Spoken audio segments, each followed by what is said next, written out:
It's another Raw video from your favorite YouTube scout, Draft Raw Authentic. And yes, finally I am here with another Raw video. And like I said, it's a Raw one. So, there will be no edits. Now, I'm not in my usual spot that I'm usually in. My father's watching some football, Saturday football.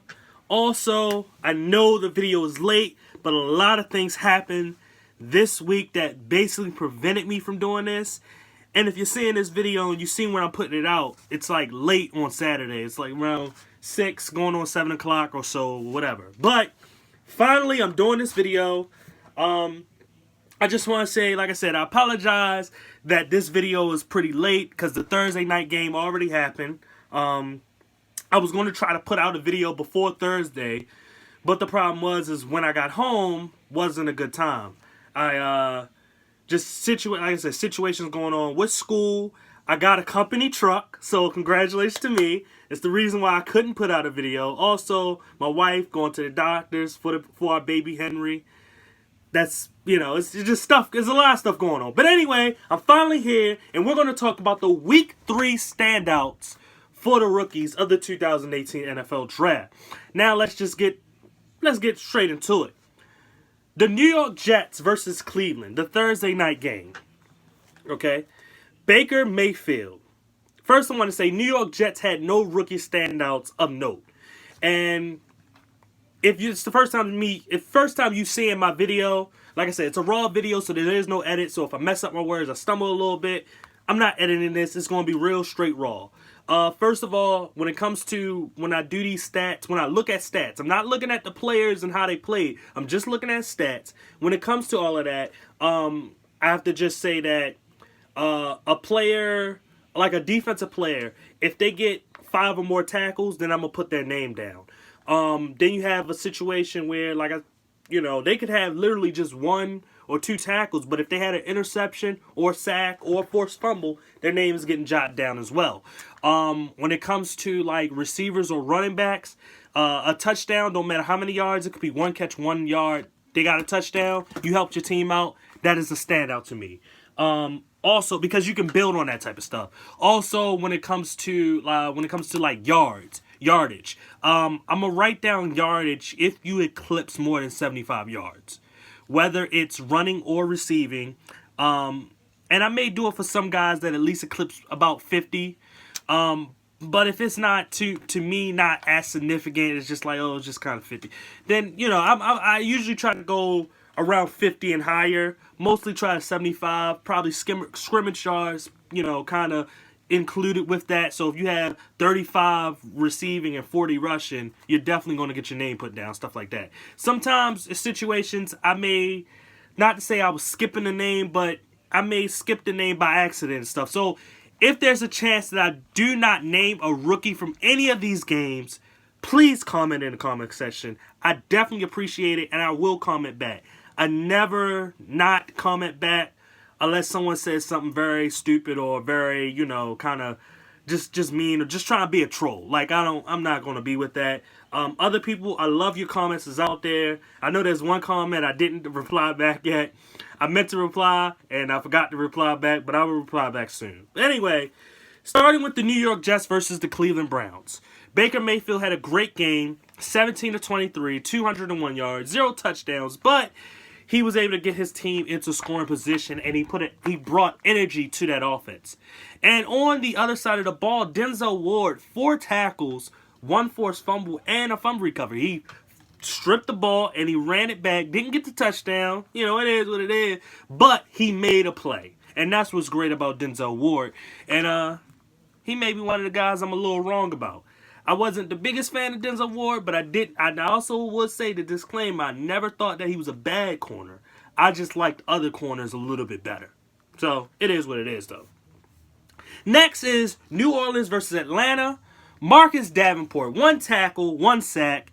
He finally got a sack. Maybe he's going to come into his own. They spent a lot when you trade 2 first-round picks just to get a guy like him. They don't really have that tremendous pass rusher. Since they I think they got rid of that Hawaiian guy that used to be on the team, whatever. And they're trying to use Davenport, and they want him to be that perennial pass rusher and stuff like that. But to me, they put themselves in a bad situation picking him and not having other guys around him that can rush the passer as easily and stuff like that. So with Davenport, hopefully he builds on this and he becomes a better player than what I think most pundits would have thought when the Saints drafted him. And I mean, I thought he was a pretty good player, but just he needed about a year or two before he, to me, would blossom. And then on the other side of the ball, obviously Calvin Ridley, one of the guys. Like I said, I wasn't the biggest fan of Calvin, but I never thought he would be a bum. 1 rush, 7 yards, or 9 yards.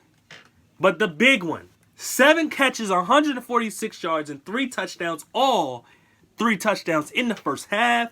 That is huge for a guy like Calvin Ridley, especially when you got Julio Jones and Mohamed Sanu and Austin Hooper. For him to make those type of plays, this is what they were looking for when it came to Calvin Ridley. And honestly, they could low-key be one of the better offenses in the league. Maybe at par with teams like what we've seen with the Kansas City Chiefs and the St. Louis Rams. Next on the list is Denver versus Baltimore. Royce Freeman, 13 carries, 53 yards, a touchdown. The one touchdown he had was a situation where Baltimore, they had a block punt. So it was kind of an easy, real quick touchdown. Other than that, he didn't do really great in the game, but he didn't do bad. He was pretty solid in the game. He had some pretty good runs. And then Courtland Sutton, like I said, Courtland Sutton is one of my guys. Obviously, he's the third receiver on the team. So, situations where, and even with Case Keenum, situations with that, maybe he doesn't trust the rookie as much. But you got those situations where Demaryius Thomas and Emmanuel Sanders are going to get the ball before Courtland Sutton is going to get thrown the ball. So, 2 catches, 37 yards, nothing crazy. But Bradley Chubb, 2 tackles, 1 sack. A huge sack that he had in the beginning of the game. Didn't really do as much as the game went on, but I will say this when it comes to this. First of all, this Denver's rookie class, like I've already said, it's the best rookie class in this draft. And the simple fact is that each and every week I usually get about more than 2, I believe. When I name about the rookies, you got guys who got kicked out. Anyway, the dude, Philip Lindsay, who got actually ejected from the game, he's doing good, and Royce Freeman doing good. Courtland Sutton is trying to get feel his way out in that situation. Bradley Chubb is trying to come on and be more of a bigger player for that defense. So to me, this rookie class is pretty darn good. But for the Baltimore Ravens, Mark Andrews, 2 catches, 59 yards, almost had a touchdown, not really, but that's huge for him to make those type of plays because both of those catches were huge plays.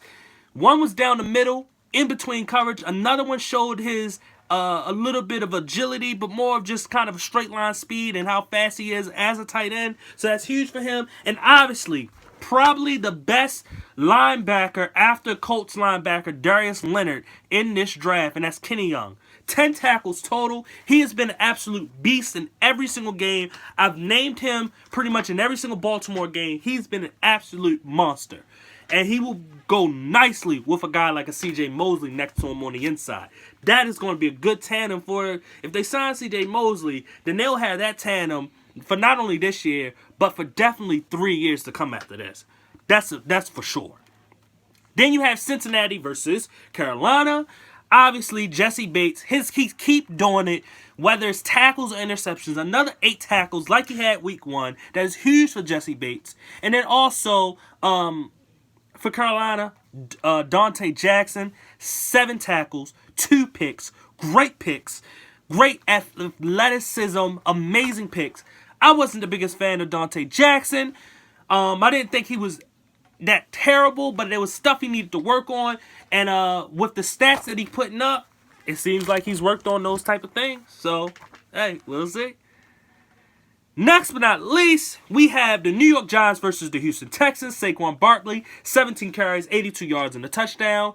And then he had 5 receptions for 35 yards.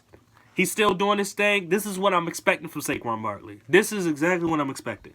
Never said he was a bum. Never said he was going to be a complete bust. But I said if there was something to make him a bust, if you've seen the video, then you know what I'm talking about. Then you know why I said that he has a good chance to be a bust, or maybe just not as good as the other running backs on this draft, or just a running back period. So we already know what it is, and it seems like he's improving on that, and he's not exactly running the exact same way he was running in college. I've seen college runs where he does the same thing that he's already done in the NFL, but I've seen those college runs where it's concerning. So, but he's still doing exactly what I think he was going to do. And then Lorenzo Carter, 2 tackles, a sack. B.J. Hill, a tackle and a sack. Both these guys getting after the quarterback. This is what they wanted, the New York Giants, and these are 2 dudes that I really, really like for them. Tennessee, Jacksonville didn't really have much.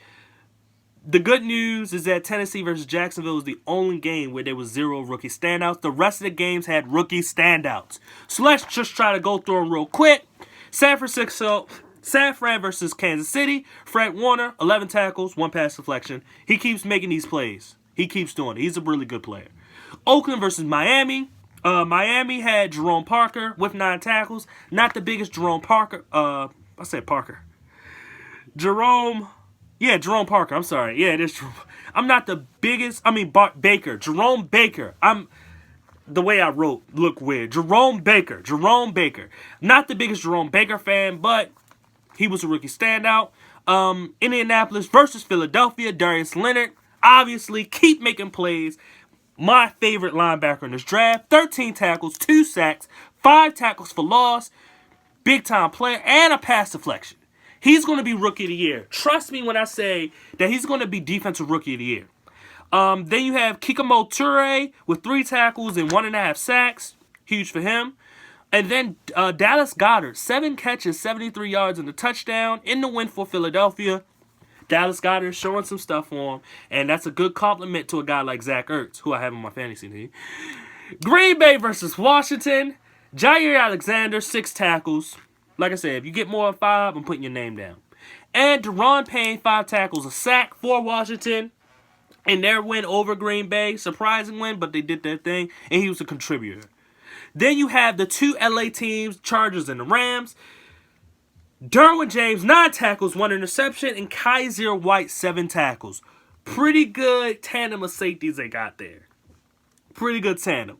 And I have a video for Derwin James that's going to be coming out actually pretty soon. Maybe I'll do it today.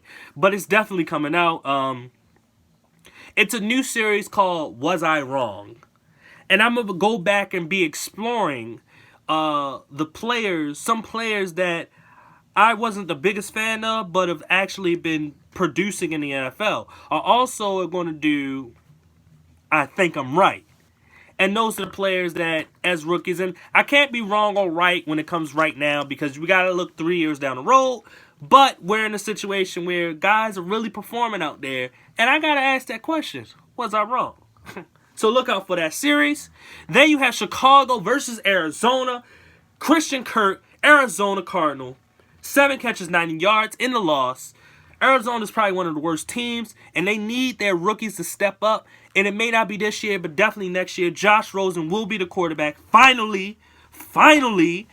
I don't know why Sam Bradford was still there. The dude sucks. I never liked Sam Bradford. He sucks. And I'm glad Josh Rosen's going to be. So maybe we'll see Josh Rosen name on these rookie standouts. But once again, Christian Kirk with a good game. Then Dallas versus Seattle. Dallas with the... Did they win or they lose? I forgot who... I don't know. They lost. I'm sorry. But Leighton Vander Esch, 11 tackles.